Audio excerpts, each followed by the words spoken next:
திரு குமரகுரு, இன்றைக்கு இன்னொரு விஷயத்தை முதலமைச்சர் முன்வைக்கிறார். ஏற்கனவே பேசப்பட்டது டீலிமிட்டேஷனை இங்கே எடுத்துட்டு வராரு. 8 தொகுதிகள் தமிழ்நாட்டுக்கு குறையும், தென்னிந்தியாவுக்கு தொகுதிகள் குறைய போது, உரிமைகள் குறைய போது, அப்போ பிஜேபிக்கு வாக்களிச்சா இந்த சிக்கல் இருக்கு அப்படிங்கிறாரு.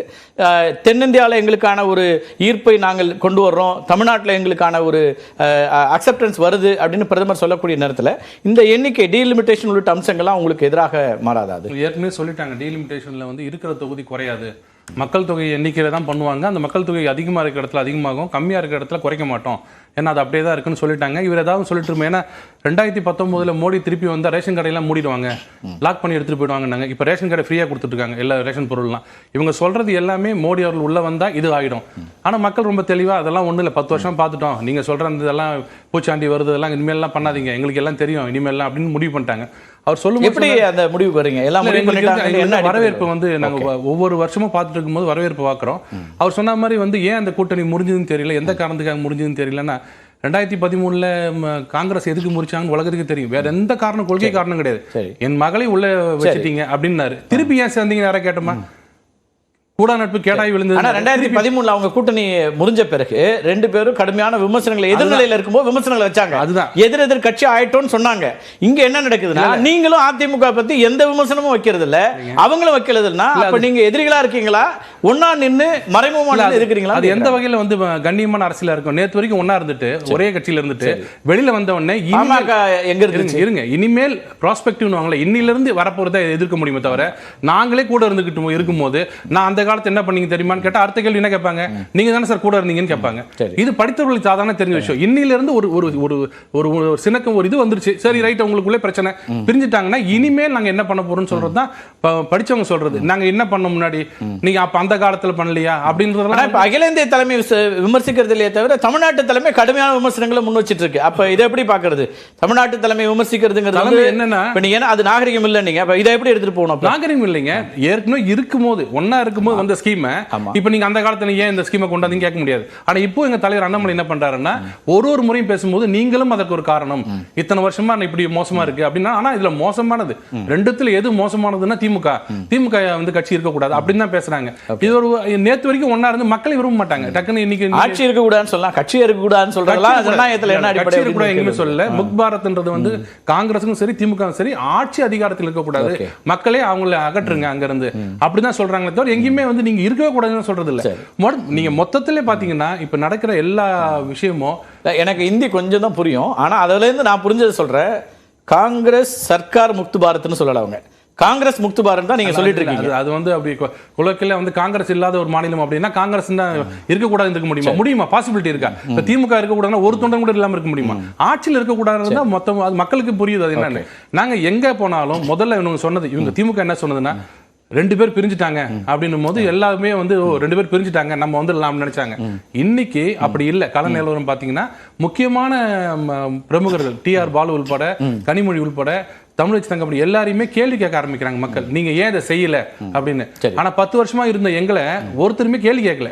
நீங்க சொல்ற மாதிரி இருந்தா மோடி மோசமான ஒரு தலைவர் நீங்க சொல்ற மாதிரி உண்மையா இருந்தா முதல்ல எங்களை கேட்பாங்க. எம்பிக்களா யாராவது இருந்தா கேள்வி கேட்கலாம், எம்பிக்களா இல்லையே, அப்ப எப்படி கேள்வி கேட்க? அப்படி இல்லை, நீங்க கேட்கணும்ல. இப்ப நீங்க இத்தனை வருஷமா ஆண்டுங்க, 10 வருஷமா ஆண்டு, இதை எங்களுக்கு செஞ்சீங்களா? மேடைகள்ல கேட்கறாங்களா? கேட்கலையா?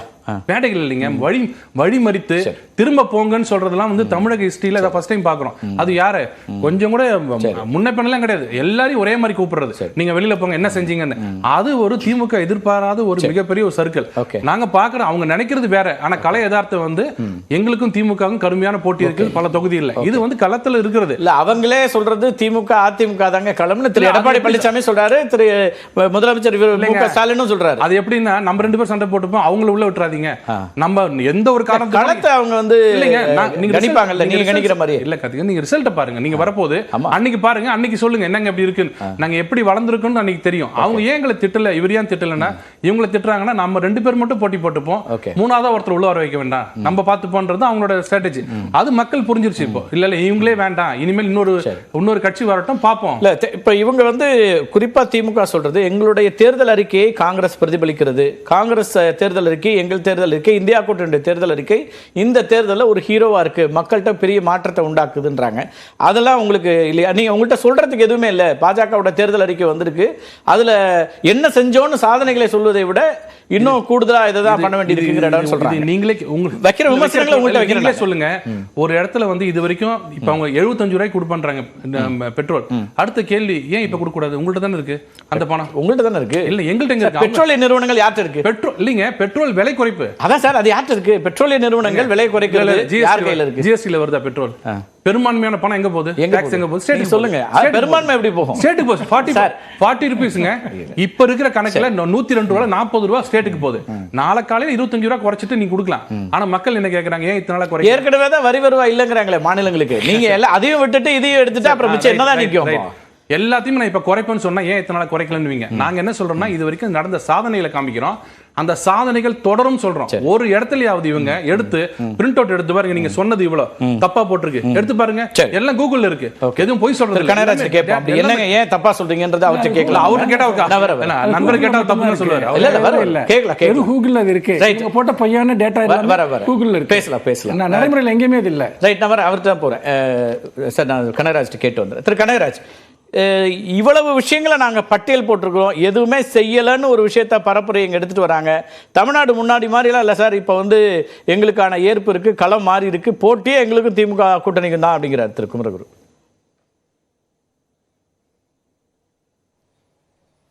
அதாவது முதல்ல உங்களுடைய தலைப்பை நான் ஏற்றுக்கலை. இது வியூகம் இல்லை.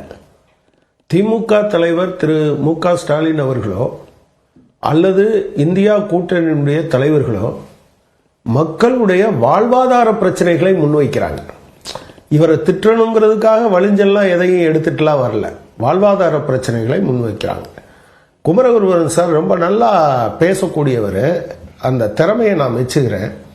அதாவது இருக்கிற தொகுதி குறையாதான், ஆனால் வந்து மக்கள் தொகை அதிகமாச்சுன்னா அங்கெல்லாம் எண்ணிக்கை அதிகமாயிருமா. அப்படின்னா என்னன்னா தமிழ்நாடு தொகுதி குறையாது, எண்ணிக்கையே குறையாது சார், ரேஷியோல குறையுன்றார். அப்படிதான் இதனுடைய பொருள் என்ன? அதான் எண்ணிக்கையா குறையாது, ரேஷியோல குறையும்ல. அப்போ நான் குறையும்ல. அப்ப அதனுடைய பொருள் என்ன? அப்புறம் இன்னொன்னு சொன்னாரு, ரேஷனை நாங்க மூடுவோம்னு சொல்றாங்க, நாங்க மூடலாம் மாட்டோம்.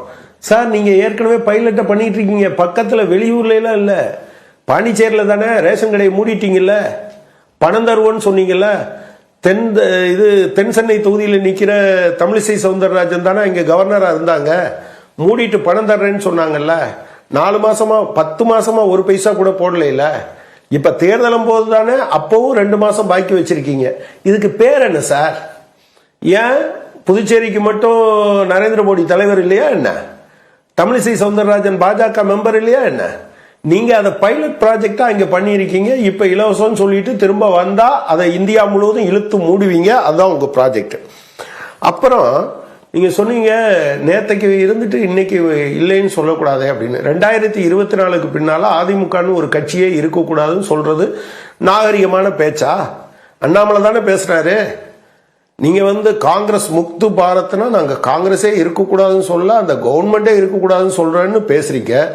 நீங்க அட்வொகேட்டு ரொம்ப விலாவரியா பேசுவீங்க. ஆனா அண்ணாமலை சொன்ன 2024க்கு பின்னால அதிமுகன்னு 26க்கு பின்னால அதிமுகன்னு ஒரு கட்சியே இருக்காதுன்னு சொன்னதுக்கு பேர் என்ன சார்? அடுத்து வந்து மோடிய கேள்வியே கேட்கலையா?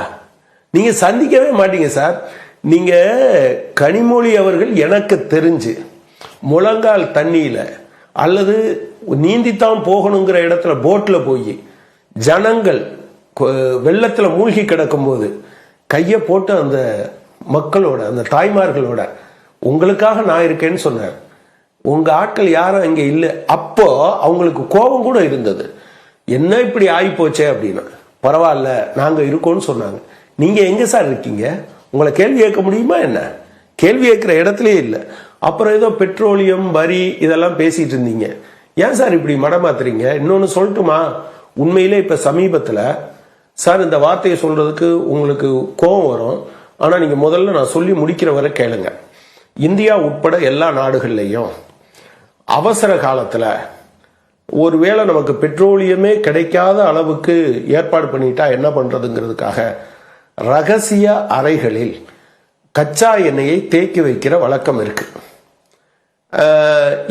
இதை வந்து இந்தியாவில் மேங்களூர்ல அந்த ஃபெசிலிட்டி இருக்கு.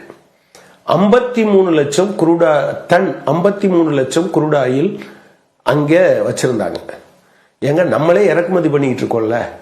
இந்த தேர்தல் அறிவிக்கிறதுக்கு ஒரு 2 நாளைக்கு முன்னால இல்ல அறிவிச்ச பிறகு அட்னாக்னு அபுதாபி நேஷனல் ஆயில் கம்பெனி அதுக்கு நீங்க அதை எடுத்து வித்துக்கலாம் அப்படின்னு பெர்மிஷன் கொடுத்திருக்காரு சார்.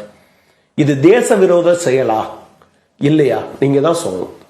நாளைக்கு இந்தியாவுக்கு பற்றாக்குறை, அதாவது இந்தியாவில் இருக்க ராணுவம் உட்பட்ட தளங்களுக்கு தேவை என்றால் பயன்படுத்துவதற்காக யாருக்கும் தெரியாமல் வைத்திருக்கக்கூடிய ஐஓசி அதை விற்கணும், ஐஓசி கட்டுப்பாட்டில் இந்தியன் ஆயில் கார்பரேஷன் கட்டுப்பாட்டில் இருக்க அவங்களே விற்கணும்னு நினைச்சா கூட அரசாங்கத்துக்கிட்ட பெர்மிஷன் வாங்கித்தான் விற்க வேண்டிய ஒரு விஷயத்தை அட்னாக் என்கிற அபுதாபி கம்பெனிக்கு ரகசியமா நரேந்திர மோடி விற்கலான்னு அனுமதி கொடுத்திருக்கிறது தேச விரோத செயலா இல்லையா நீங்க சொல்லுங்க. இதை விமர்சிக்காம என்ன சார் பண்ணுவாங்க? இதுக்கு பேரு டெஸ்லா, உங்களுக்கு தெரியும். அதுக்கு முன்னாடி ஓகே நீங்க நிறைவு செய்யுங்க, டெஸ்லா நிறைவு செய்யுங்க, நான் கேள்வி முடியல. இல்ல அதான் ஓகே.